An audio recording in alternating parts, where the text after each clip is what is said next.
y, y que quede claro, no es secreto que Alejandro Gertz Manero no es santo de mi devoción, el hoy fiscal general de la República, pero me llama mucho la atención lo que publica el maestro Miguel Vadillo, director de Contralínea, la revista Contralínea, en su columna del diario El Independiente.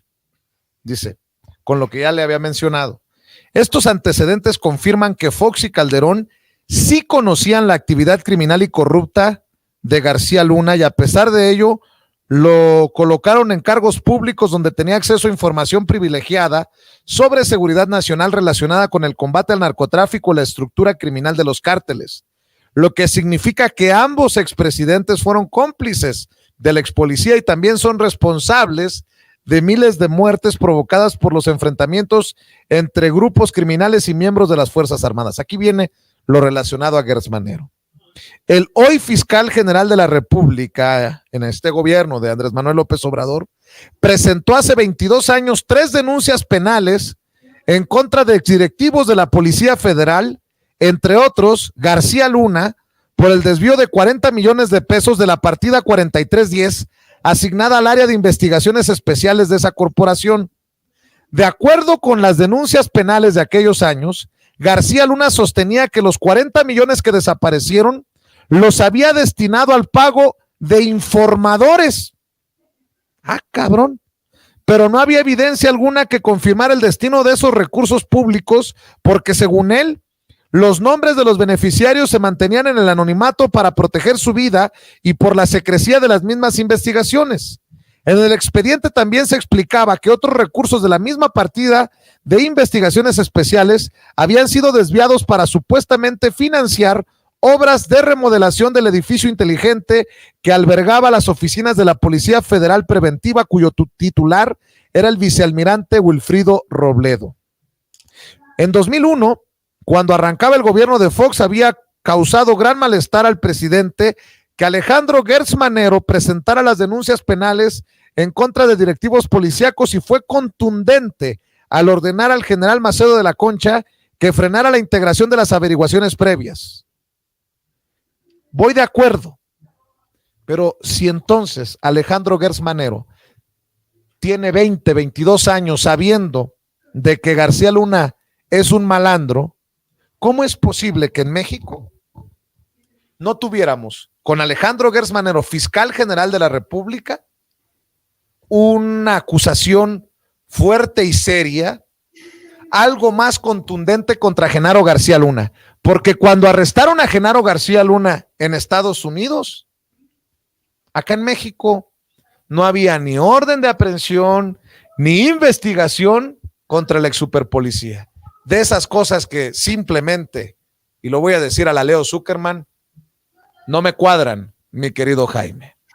Sí, resulta por lo menos inexplicable que, porque esa ha sido la queja eterna, porque una vez que se detuvo a García Luna, muchos nos hacíamos la misma pregunta, pero ¿cómo es posible que los fiscales de Estados Unidos hayan sido más eficientes a la hora de elaborar un encauzamiento que ya iban preparando desde hace más de 12 años? Empezaron en Houston, pero por alguna razón siempre el Departamento de Justicia les decía que todavía no tenían los elementos suficientes, ahora sí, como decimos así, para amarrar el caso y en evitar que a toda costa que Genaro García Luna se zafara de una acusación, de una sentencia segura.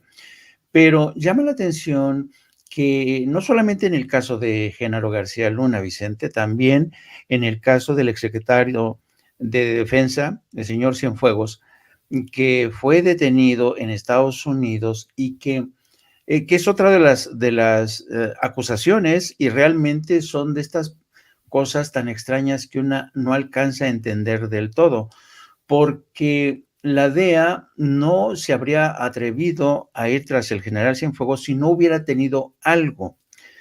¿Por qué después aceptó entregárselo a México? Porque con justa razón el presidente de México se quejó de que la DEA y el Departamento de Justicia no le habían informado a México de esta detención, a pesar de que hay un acuerdo de las dos partes en las que ahí se establece que se tiene que informar. Esa fue la razón por la que México consiguió la repatriación del general.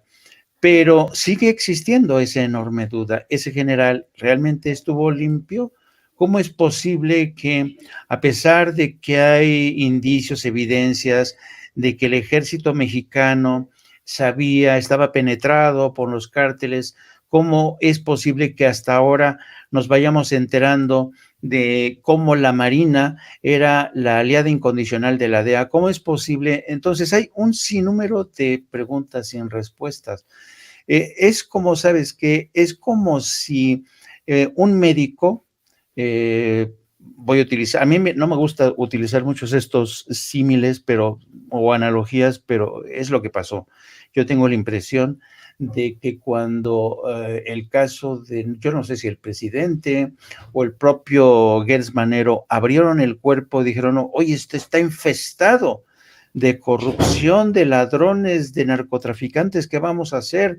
Los vamos a meter a todos a la cárcel. No, pues vamos a ver cómo le hacemos, pero no podemos ahorita meternos en un berenjenal, porque de lo que se trata es de reconducir el proyecto de la nación. Y hay una conversación muy interesante que mantuvo Alejandro Encinas en Israel con Tomás Herón, que fue grabada por los abogados de Tomás Herón, en la que le dice Alejandro Encinas a Tomás Herón, oye, el presidente no está interesado en meter delincuentes a la cárcel, quiere esclarecer estos hechos, ¿no?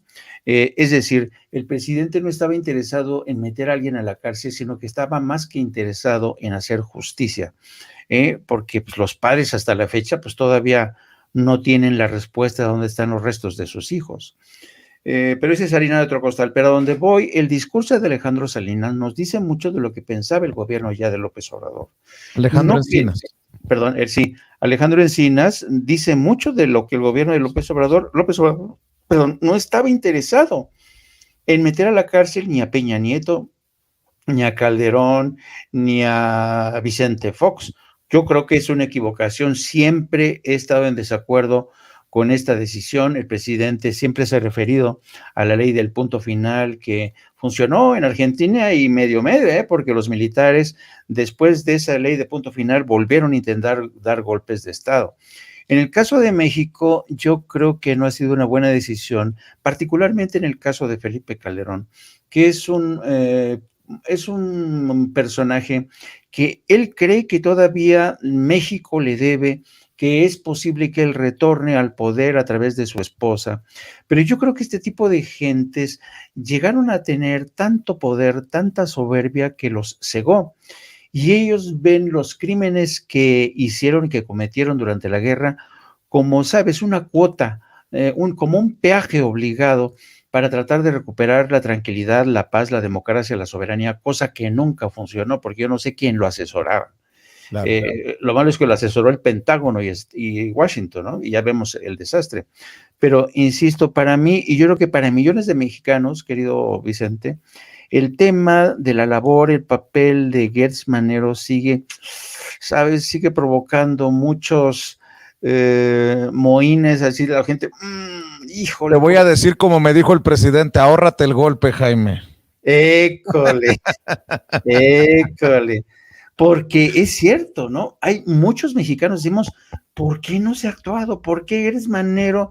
Ya ves, todos los caricaturistas, ¿cómo lo presentan? Como la tortuga Gers Manero, que prefiere no meterse aquí, prefiere no meterse allá, prefiere resolver pleitos familiares antes que realmente meterse en Honduras. Así es que yo creo que va a ser una de las asignaturas pendientes que nos van a quedar, querido Vicente. Mi querido Jaime,